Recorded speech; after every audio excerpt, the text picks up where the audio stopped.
Hey there, you're listening to Not Another TV podcast. What you will be listening to is a bonus episode to commemorate the 20th anniversary of Lost. A pair of conversations that I had with some friends of the show about the series and some of our thoughts about it. Have fun. Joining me now, friend of the show, Robyn Jeffrey, returning to the podcast.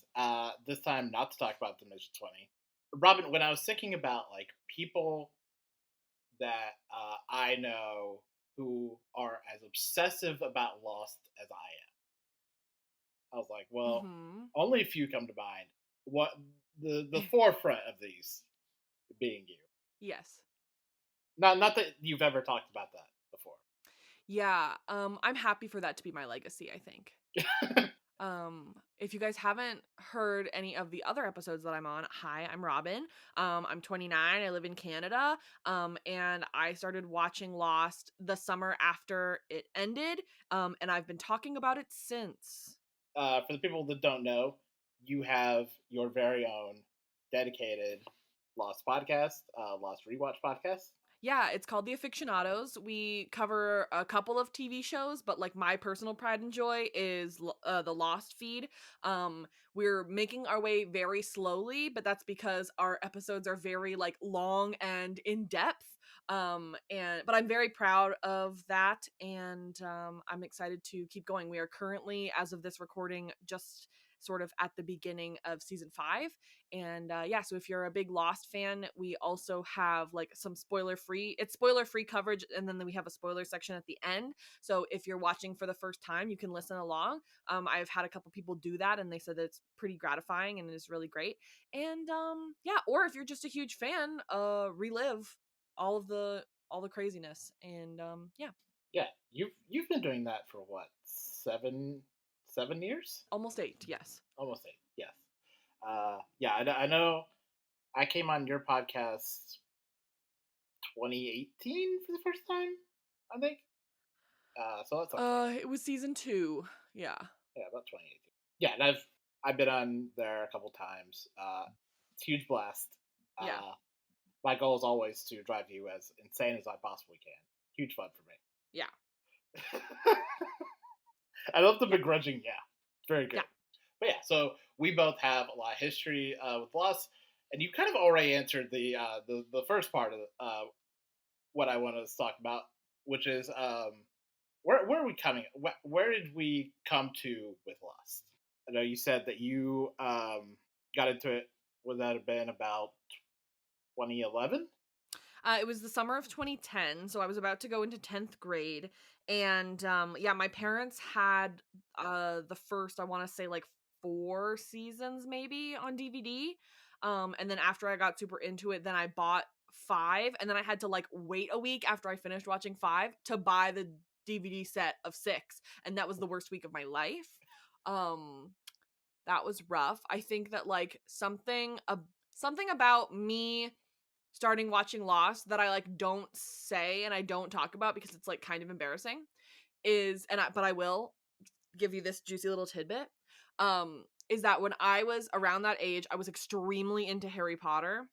And also extremely into like wizard rock, which was basically like people writing songs about Harry Potter, and then they would like put it on Spotify, they would put it on iTunes, and I would listen to them all the time. And these people who like this one group of people who were like my favorite wizard rock band, they like formed a like offshoot band that was like about Lost, where they could write about Lost, because I also listened to songs about like from around the same people of like songs about Hunger Games, songs about Doctor Who, stuff like that. They had an album out that was songs about Lost. And then as season 6 was coming out, they were posting like songs on their YouTube that they were writing about each episode of season 6. And I was like, I need to get in on this. And I never tell anybody that, but that's like one of the driving reasons why I started watching Lost, is because I wanted to listen to the Wizard Rock equivalent for Lost. This is the most aggressively Robyn Jeffrey thing I've ever heard in the 6 years that I've Yeah. known you. Just Yeah. I love this so much. Yeah. I'm like, usually I just say the beginning part, which is that my parents had the DVD, and I caught them. I saw them watching it a couple times eventually, and then it was the beginning of summer, and I was like, what am I gonna do this summer? I guess I'll start watching this. Right. But the actual reason is because I wanted to be included in this Wizard Rock thing. I do kind of love that you What about watched. you? Well, I kind of love that you watched Lost like after it ended. And I'm sure I'll say this in another part Yeah. of this episode, because I feel like Yeah. I have a different relationship. Like, I feel like I have a different relationship with Lost than Mm. having watched it live. Like, people like yourself, not to denigrate, but people like yourself, I don't feel like can understand the insanity that I went through for 6 years. Totally. And I think that I got karma from that from watching 7 years of Riverdale. Yeah, So absolutely. Yeah, I do understand watching an insane TV show at the time, but not this one, and I will never understand watching Lost week by week. I will not. I watched 4 episodes a day. So, every season between Lost, I would me and one of my cousins would talk about the show all the time, and I would be the mhm. meme of BuzzFeed Unsolved, just going like, I've I've solved it. I figured out the pieces. And my cousin would be like, "You haven't Yeah. figured out shit." Yeah. Just every season without fail. For me, I was there day fucking one. I was on. I remember this Mhm. vividly. I was on my Huge couch. flex. Huge It's a flex. huge flex. It's maybe the biggest flex I Mhm. have. But I Yeah. remember this. But I do. I remember this vividly. I was on my couch. I was watching something, and then literally an ABC promo came on. And it was like, coming up next, Lost, and I was like, what the fuck is this? Um, and I was like, this was what, 2004, so I was almost 14. Mhm. I've spent way more of my life with Lost than without Lost, but Yeah. it came on and it just, I'm getting there too. I'm yeah, definitely because I'm almost 30 and I was 15 when I started watching. So, oof, yikes. yeah, yeah, but yeah, it just fully bodied me, and it was so like, and especially like in the beginning, because I think a lot, something that like a lot of people don't realize or recognize is that Lost came out in an entirely different era of television. So not only was Totally. it on TV, I feel like the pilot, especially, I definitely remember the second part of the pilot being Yeah. reran like 5 or 6 times, and I watched it like every single time. Which, I mean, I think did lend to something we're probably gonna talk about later, which is like the huge cultural footprint that it had. Mhm. Not only was it on, it was always on. But yeah, that show just like immediately it had me in a chokehold, and I didn't let go for Yeah. years. Yeah.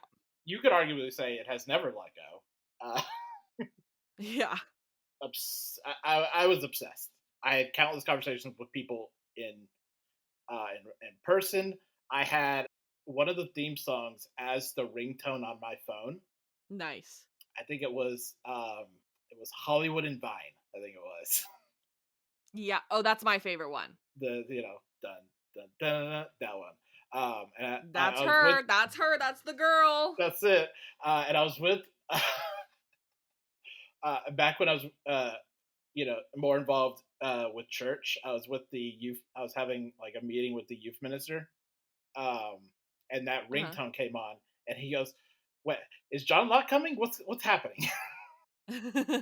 I feel like I've said this to you on other podcasts, I'm sure, but like Lost to me is a lot like Star Trek, which is like something that is so foundational and core to like who I am now that I cannot possibly seek Mhm. to separate it from like this, Absolutely. 2024 incarnation of, of Draconic, Yeah, like I that summer was like very first of all, that year honestly 2010 was really huge for me. I didn't read Harry Potter until like January of 2010, so like that was really a huge deal for me at the time. Obviously, at this point in my life, I'm like trying to divorce myself from that, which is hard when you have a Harry Potter tattoo. Um but Right. uh but I also watched Lost that summer, and it was that sort of thing where my dad had to come downstairs and be like, "You can only watch one disc a day. You need to go outside. It's summer, please." Oh And yeah. so it's like now just being it's like I don't even know what I would be, I don't know, it just like it soaked itself so deeply into my core that I mean everything that I watch, I'm like, "Ooh, that I can connect that to Lost somehow." Or like, "Oh, I know that pop culture thing because they referenced it on Lost." Hmm. It's like I don't even know who I would be. I don't know. I don't know. And I definitely feel you with like the DVDs because like um Yeah. especially like back then of like every season and like 3 months felt like an eternity. Um, Even though I know Yeah, that I bet. Lost would have bigger hiatuses than that as it went on, but like Mhm. the difference between like the first season and the second season and the third season just felt enormous. And so my family would give me like the DVDs on like my birthday or for Yeah. Christmas, and so like I would obsessively rewatch it to the Mhm. extent that like I would my parents are divorced, so when I was in high school, I would pack a bag, go to my dad's house on the week on like alternating weekends, and I would bring these DVDs Mhm. with me. And my Yeah. dad would be like, "Dude, you gotta," Did you like want to spend time with me or yeah, he's like, "You gotta watch something else. Yeah. You gotta watch a different show." Like it's so funny. I got like so into Harry Potter that year and I got into so into Lost that year that I'm like it took me so long to figure out I have autism. Why did it take me so long? I don't know. It should have been clear. It really should have been clear, but it wasn't for a long time. Oh yeah, I'm the same way, and my mom will insist that I don't have autism. I can't possibly have autism. Yeah, same with my dad and I'm like, "Dad, have you seen how many gnomes you have?" The calls from it coming from inside the house, my dude. Go yes. I do want to tell you like that experience of like in between seasons, and then like DVRs were not a thing. You know, Mhm. Right. um, I recorded VHS tapes, and there's nothing more humiliating, I think, than painstakingly pausing and unpausing a VHS tape because you Yeah. have to know Right. what that Dharma, the big Dharma thing is, What or the like Dharma shark. Yeah, yeah, yeah. yeah. There's nothing like wholly humiliating about that. Totally Just get it. no one alive today. Like the part of the Tumblr generation might get this, but like most of them will not understand like the the pain of that. They just, Yeah. what am Yeah. I doing? What's happening? Well, yeah, and like all the Netflix stuff where you're like back 10 seconds. Just so Oh easy like that, you know? yeah. So we've actually blown through a lot of what already had planned for us to talk about. Mhm. Talk about maybe the final thing. I'm sure we'll diverge into something else without fail. But Mhm. what do you think is like the effect that Lost Yeah. has had, like not just like on us, but like on everything? Thank you for asking. Stands up on soapbox. Yes. I when Lost started, I was 9.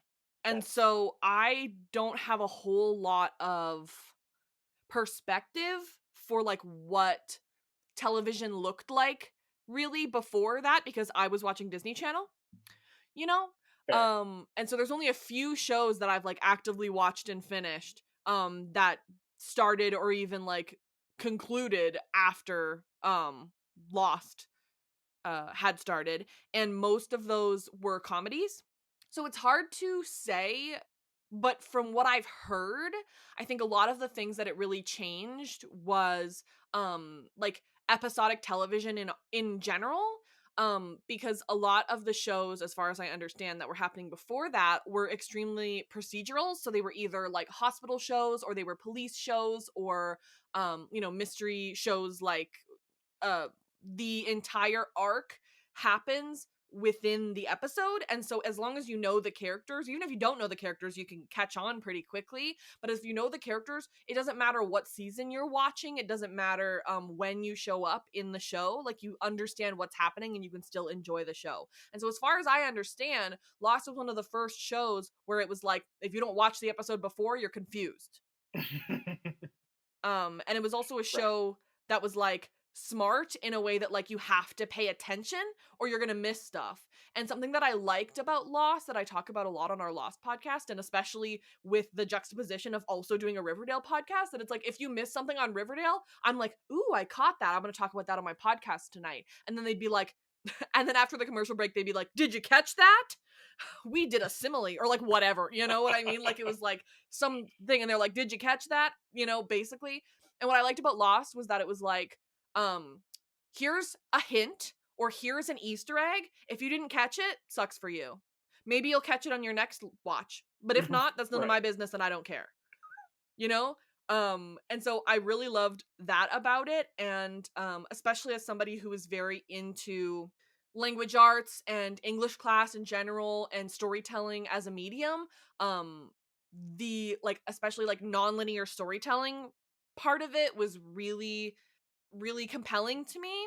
And I think that another thing it really changed was like diversity. I mean, obviously there's like one gay character in the entire thing, so like sorry to the gays, sorry to the queers, that's not what we're doing. But 2004, but it was one of the first shows that had the amount of diverse uh like races. And obviously it's not that great. I mean, most of our main characters are still white, but like we did have an ensemble that had like lots of people of color and from lots of different places and lots of different creeds. And did they sometimes lean into stereotypes? For sure.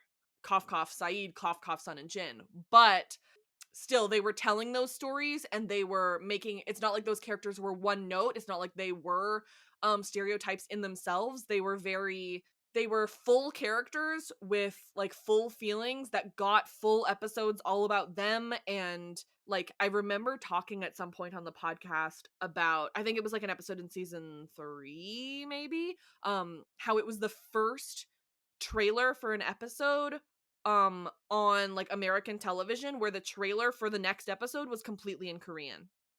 Yeah. And that had never happened before. I'm trying to remember if I've hit all my notes now. But yeah, it definitely changed television for the better. And oh, one more thing. I think that's something that Lost had that was actually like the opposite, which is that it's something that we've lost now. Haha. Is that there's a lot of shows these days that like don't have enough joy or levity inside them. For example, I was thinking my main example that I always think of is like when I was watching the later seasons of Orphan Black. The first couple seasons had like some funny moments and stuff, but like especially in the later seasons, it was kind of just like, whoa, I need to take like 3 breaks in each episode just to breathe. And something that I think Right. Lost did so well, sometimes they had full episodes that were just fun and joy. And then, but even when an episode was like really heavy, there were still like sweet, fun moments in it. And that's something that I feel like some shows these days have lost that we need to bring back because it's such an important part of watching television. Is like I want to enjoy myself. I don't want to just even Stranger Things is a comedy. Like there's so many funny moments in Stranger Things. Sometimes once you get to the like back episodes of the season, you're like, I need a joke. Please guys, can I get a joke? I just need a joke for a second. And so yeah, I think we need to bring back filler episodes that are just for fun. Thank you. Yeah, Vulture. Thank you. Steps down off my soapbox. Yeah. I think that point is something that Damon Lindelof himself is like really good at. Of like, Yeah. I think of like The Leftovers, where it's like really dour and depressing shit, and then also Carrie Coon bouncing on a trampoline. Yeah, I agree. I think that's something Damon's really conscious of. And because I think that a lot of like, especially when you listen to like the commentaries and stuff, Damon's a funny guy. I feel like a lot of the jokes are coming from Damon. And regarding all the burn it down stuff, I don't want to give Damon too many compliments. Right. But I do think that was something that he brought into the show that was important. But back to what we were saying about Sure. the effects. I think, and I do think this is like a quality of TV where like Lost cannot exist without the X-Files and Star Trek Deep Space Nine. Sure. These Yeah. Okay. For sure. Serialization, something that I'm blanking on the name, but something I heard a critic say a lot of times in reference to Lost of the macro, the micro pushing the macro. little episodes that kind of snowball into like these big things. This wonderful marriage of serialization and episodic storytelling. And as is often the case, a lot of people learned a lot of bad lessons from Lost. So we got like Yeah. the event and flash forward, a lot of like really heavy like serializations that are like this is not what made Lost work. But now I do think we've come around the other way, and this is something I've talked about on other podcasts of like Yellow Jackets and the Wilds, knowing what worked about Lost and what didn't. Yeah. And being able to manufacture that really well or recreate that really well. Yeah. But yeah, that's the thing I love about TV. Like, it's always just like these incremental steps of like we would probably get to serialization anyway, but Lost was so pivotal in that. Like we would have gotten to $1 million episodes, multi-million-dollar episodes, anyways. Yeah. We would have gotten to Game of Thrones, but Lost was so revolutionary. Like even people who didn't like it were like, I respect the grind, Yeah. I respect what it's doing. Joining us now, going back to the podcast, friend of the show, Ariel. For those who don't remember, Ariel was on the podcast about a year and a half ago. I don't know. Time's an illusion. Yeah, it's been a minute. Been a little while. Yellow Jackets-ish. I don't know. Somewhere in that area. I don't know.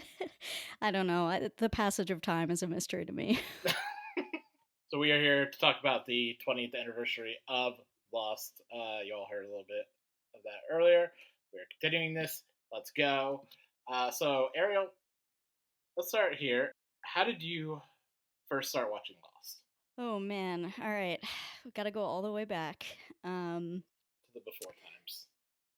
I almost don't want to say how old I was because I don't want to age myself here, but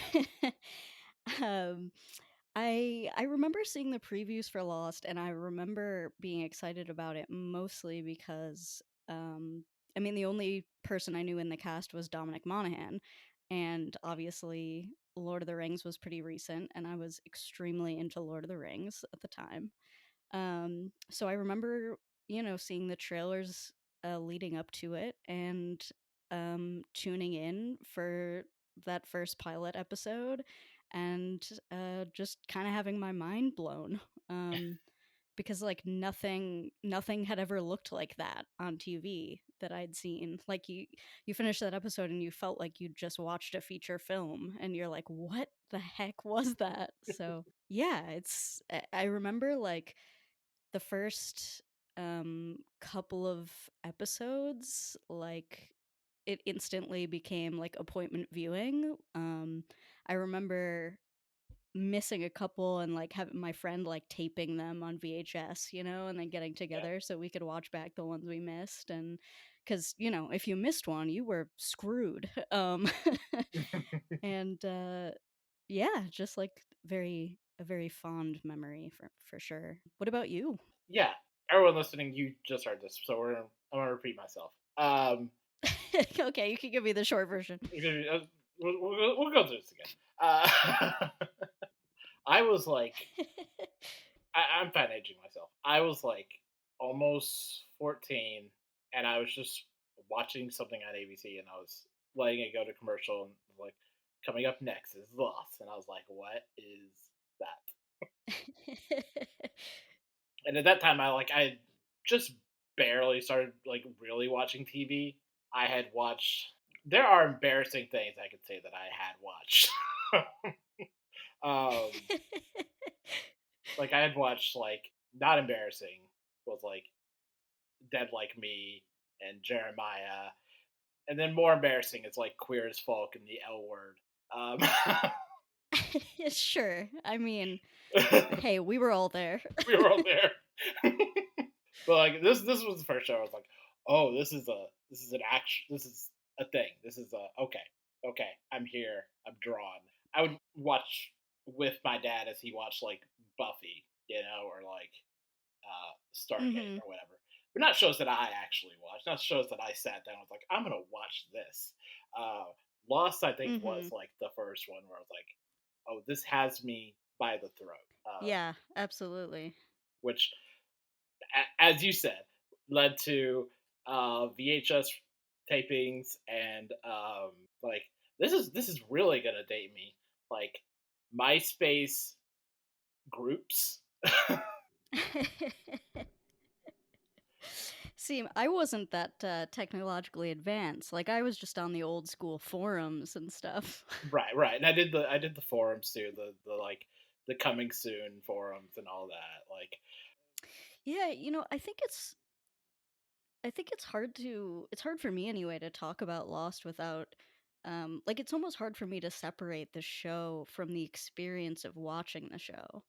Um and the experience of engaging with it like online and stuff. Like I don't know, I was thinking about this earlier and I was like, "Oh, we're going to do this podcast talking about Lost." And I was like, "Lost predates podcasts." Like mhm.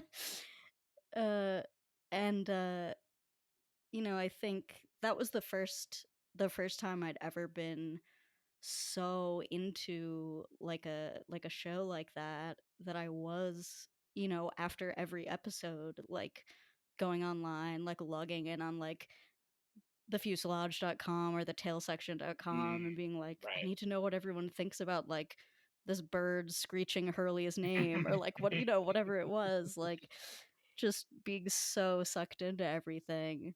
And so like I think that's really what stands out to me most now when I think about it, is just sort of like no watching experience has really been like that for me, before or since, to be honest. I was just telling the previous guest that like people who didn't watch it live don't understand Lost the same way that like did not live Lost the same way I did. Like they can't understand the Yeah. experience I had. They can't understand how deranged the show made me feel for 6 years. No, absolutely.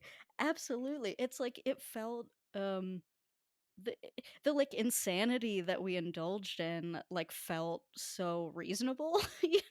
Like you're like, but of course I need to like go online and like analyze, like somebody has taken a screen cap of like every book on the shelf in the Right, hatch, right, and like there's gonna be some answers here. Like I'm gonna look at all of these book titles and I will solve like what the island is, and it was like that felt like such a reasonable thing to think.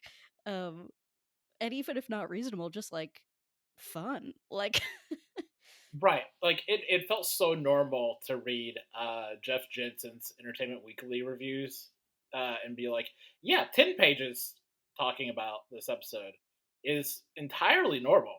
Uh, Going on for 5,000 words about like this book that was in the background of one scene is totally not insane deranged behavior. no, not at all. I feel like it was like the number of hours I probably spent every week um just thinking about the show, writing about the show, like truly, like in terms of how you and I know each other, like writing reviews and stuff for Telltale TV, like the experience of watching Lost, like that was the experience that made me be like, oh, I can't not like write about television. Like I Right. this is the thing that like brought that passion out in me to where I was just like, well, I can't stop doing this. Like I can't stop writing about it. I can't stop thinking about it. Like that was like the gateway drug. Totally. Like I spent really probably hours of my life just thinking about the show and trying to dissect it and trying to be like, no, this makes sense. This connects to this. Did you follow at all the Lost Experience ARG while it was going? There was one ARG. I don't even know if this really counts, but it was one that ABC put. I remember this distinctly. ABC put up this game, and it was like track the connections between all of the characters on Lost, Mm, and it was like the okay. winning point of the game is like it's Jack. Jack is the center point for like all of Sure. yeah. Sure. No, so I mean, like the Lost experience, it was like I remember distinctly because um, it was the summer of 2006, so it would have been after season 2, and it was basically like commercials aired on ABC during the episode. That would be like a commercial for like a company that doesn't exist, Right. like you go to the website and then you're like, what is this website? And then there's like all these puzzles you have to figure out. There was like a whole there was a hacker character who was like hacking the websites and was like, I'm gonna expose the Dharma Initiative. And like there was like a tie-in podcast. There was a staged interruption at a Comic-Con panel with this person who was like the hacker character. Uh, they manufactured Apollo bars and like gave them out in specific like comic book shops, and then it was like a Willy Wonka style, like the wrapper for the Apollo bar had like secret information. Like it was like the like truly like you had to be in deep to be doing this stuff. It was like the website stuff, it was like people poring over source codes and directories and like stuff that honestly at this point in my life I don't even remember how to do. It doesn't even make sense to me now. But like it was the most involved insane thing, and like looking back I'm like, I can't believe they got ABC to put marketing money into that. Like like they had paid actors like working on this stuff, like it's really crazy. I was yeah, if you ever want to go down like a Wikipedia rabbit hole, like the Lost experience was like this 6-month long like just massive scavenger hunt. It was crazy. And the end result of it was that it was supposed to tell us what the numbers meant. Like it was like, what is the significance of the numbers? But then it like didn't really like explain that, which is, kind of par for the course with Right. Lost, but That's their prerogative. yeah. But I think like the point of all that is to say that like I think Lost as as a work of television, right? Like as an example of the medium, was so unique. But I also think just like the audience engagement, the way it was marketed, like all of that stuff felt so groundbreaking. Like even the idea of like Damon Lindelof and Carlton Cuse doing like a weekly podcast like debrief was like a super new thing. Like the idea of having a direct line to the creators of a show was like, that wasn't the norm at the time. Like nobody was on, we didn't have Twitter. Like No. people weren't just like harassing the writers on Twitter every day, Yeah, they were really the So first it's to do it, and like still like no one is. I don't think anyone has done it to like the level they were doing it since then. Yeah, and I think that's kind of like good and bad in some ways, right? I mean, I think it Right. was cool.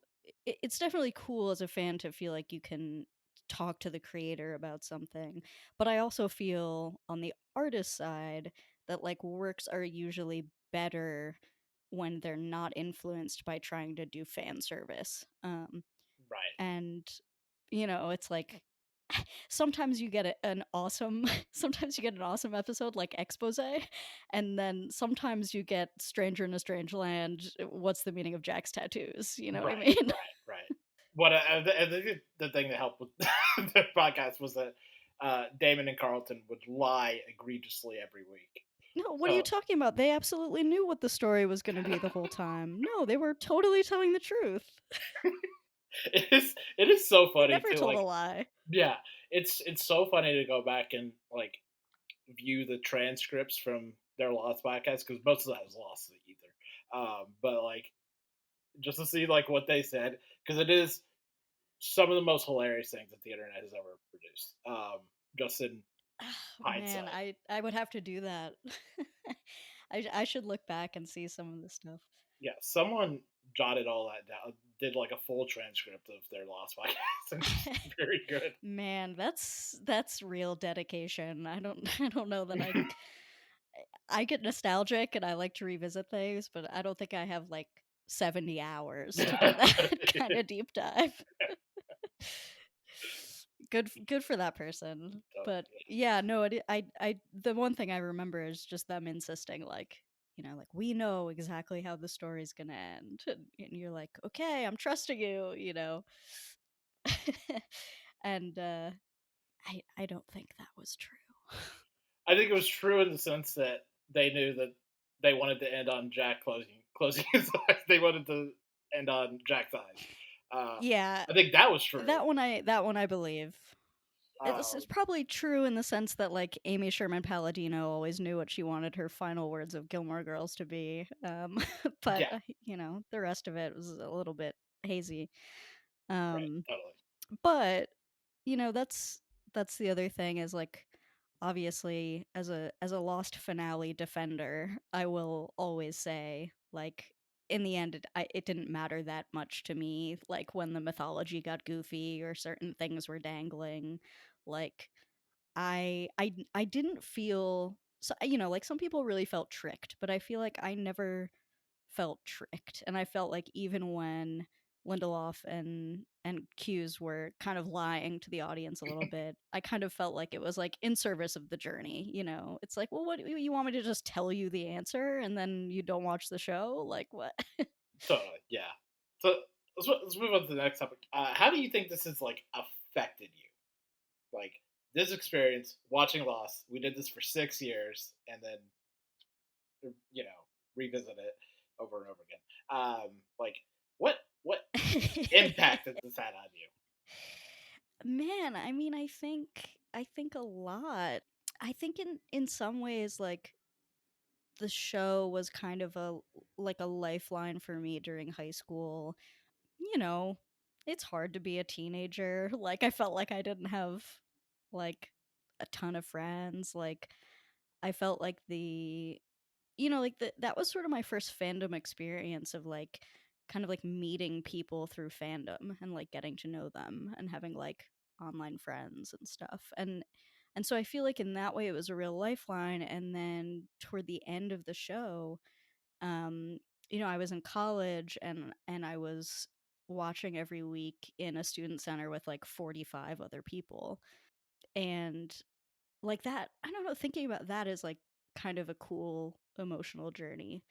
um which, like, not to get in too deep, but, like, I think that paralleled sort of my, like, growth as a person at that time. Right. And yeah, I don't know, I think like that was the biggest impact on me. And it, like I said, just sort of kindling, like a real passion for storytelling, for, like, the craft of television. And it's also one of those things that's like it's kind of like the Lord of the Rings effect, where everyone is like, I learned more about filmmaking from the DVD special features, like, of Peter Jackson talking about, like, making miniatures and filming them, um than I did in film school or whatever. And I kind of felt like that too, because we got so much, like, DVD content, like, Q&As, like, behind the scenes stuff. I feel like I just learned a lot about television and story and how things are structured. And that, yeah, like, led in or fed in and tied in with, like, my just, like, passion for, like, writing about it. Yeah, yeah. I think like being able to see like not just everything that went right with Lost, but like everything that went wrong. Like I remember specifically Mhm. watching the behind the scenes footage of the episode where Michael and Walt have to escape the polar bear, and just how much Oh, yeah. how much of a nightmare that episode is. Being like, oh yeah, Yeah. I think it was that like the clip where they have, like, a stuffed polar bear and they're just, like, yeah. launching it out of a pneumatic tube, and they're like, this looks awful. Like, they're like, this is everyone's gonna laugh at this. They're gonna be like, look at that teddy bear. And it's true. If you freeze frame it when that polar bear jumps, it does look a little bit silly. But, you know, that's filmmaking. Yeah, yeah.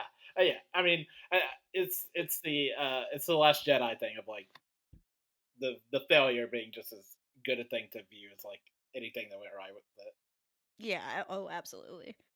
I said this earlier, but like it's impossible to like detach Lost from my entire thing. Like it's as much like a Yeah. piece of my DNA as like anything else in my life. You know, it's like this is me. Yeah. This Totally. influenced so much of like how I think and how I structure and like the way I just think about art in general. Yeah, it's like sort of like one of those sort of like touchstone pieces of art, right? Like we're talking about 20 years and it's like one of those things that's like as you said like we leave it alone for a while and then we come back to it and um it's kind of cool to have that thing that was like so formatively important that then, you can come back to in different phases of your life and you're like I'm a different person now. Right, How do I react to this in a different phase of my life? right, and I do think formative is the right word for that because like Lost started when I was halfway through middle school and it ended I want to say like 2 or 3 weeks before I graduated high school. I think for me like having it in like that very specific time frame of my life was essential. Like Yeah, no, totally the same for me.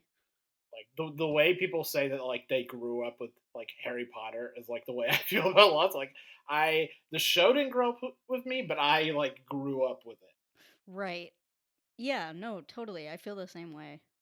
Yeah, and last thing here, how do you think Lost has like affected TV? I mean, there's a lot of ways we can get into, but Yeah, okay. Yeah. I mean, I think like kind of what I was saying earlier, like I think it affected in a lot of ways the sort of like fandom expectations toward TV.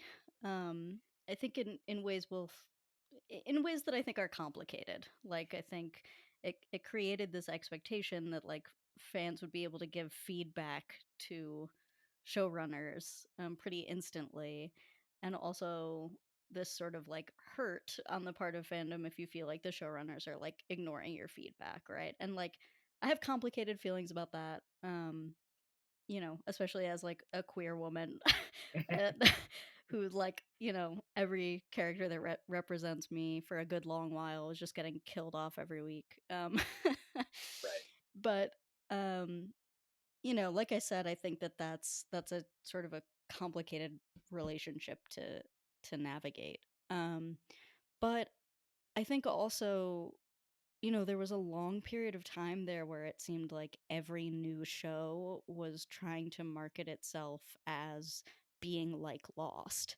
Um, there was like that whole batch of like I like Flash Forward and um like I'm blanking on some of the shows, but there was a real period of time where it seemed like every new pilot was like, so we're gonna have an ensemble, and there's gonna be flashbacks, and we're gonna learn things about who these people were before, and also there's some crazy supernatural thing that we can't explain, and like there were so many copycats.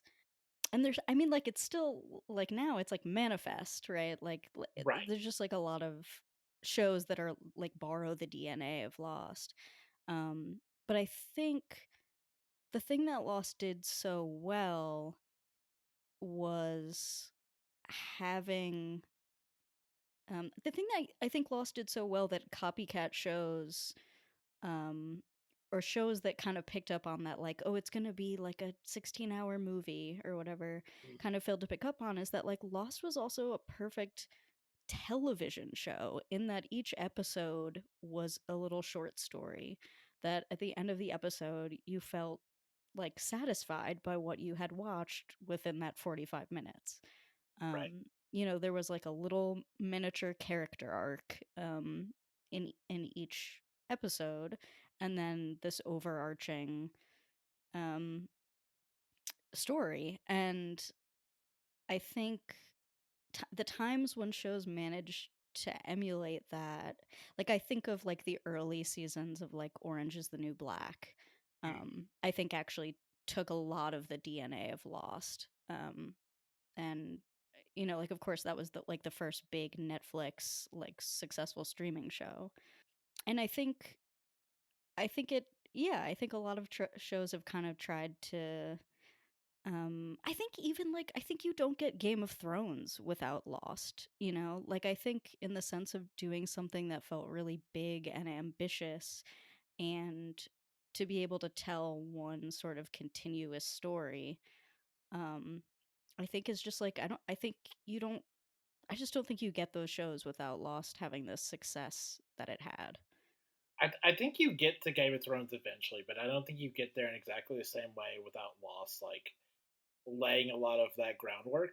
And I was just saying this of like how you don't get Lost without like the X Files and Star Trek Deep Space Nine, and you don't get Right, between Lost. Twin Peaks and all of that. Yeah, and you don't get the event and Flash Forward, and then Orange is the New Black and Game of Thrones, and now the Wilds and Yellow Jackets without Mhm. those necessary steps. I think we would still get there. By the way, I love how I couldn't think of the two island shows that like are very recent and current and good. But I was just like, I don't know. Surely there's another show that was on an island. If only I could think of it. Yeah, and Anyway, yeah, and I think like the Wilds and Yellow Jackets are the ones that like have most closely like emulated and like, and I've said this, like learned good lessons from Lost. right. Yeah, yeah. I think there's a lot of shows that learned bad lessons. But I think those are two that learned good ones for sure. Great. Yeah, Yellow Jackets R.I.P. to even the that. Wilds. R.I.P. to the Wild, absolutely. But like even like Yellow Jackets, where like I just saw every like behind the scenes thing, or like everything an actor does, like accidentally spoil something from the show. It's like this is so like this is so much like piggybacking off of Lost. Like I just saw a thing today of uh a dog actor on the show. Their human like took a picture, and like that spoiled like a big big thing that's supposed to be Oh, on Yellow classic. Jackets. And it's like this is so just like Damon Lindelof's worst nightmare. Oh, absolutely. They were like, we have to lock this set down. I think wasn't there a point at which they like filmed multiple versions of like who was in the coffin in the church? Like, I think there was a point at which the scripts had multiple endings because they were like so worried about it getting spoiled. Yeah, and I know they filmed the series finale like a bunch of different ways. I remember seeing a supposedly leaked script of the series finale that was like Jack and Jack and Locke have their big showdown, and Locke kills Jack, and Jack's like they're gonna be coming, and then it's just like the kids grown up on an airplane about to come to the island. And I was like, that's insane.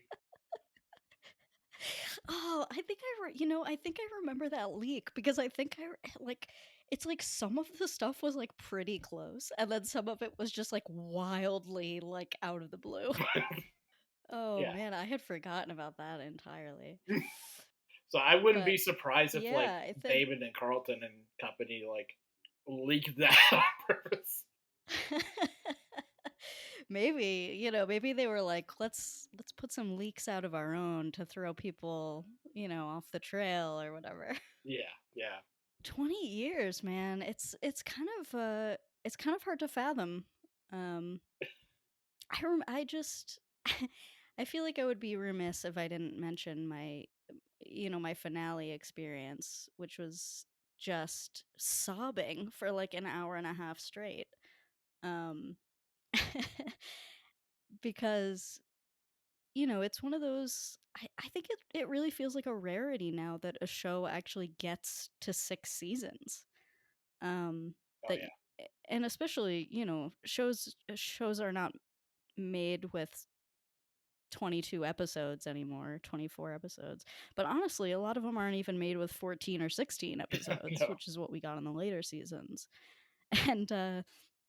And I think like part of the reason the just the whole experience of watching it stands out is because it really felt like you had enough time in that world with those characters to get so attached to the point where like that final shot of Jack closing his eyes was so emotional. And I think, you know, there's still a lot of great shows being made, but I think that the sort of storytelling disadvantage that they have is you just don't have that much time.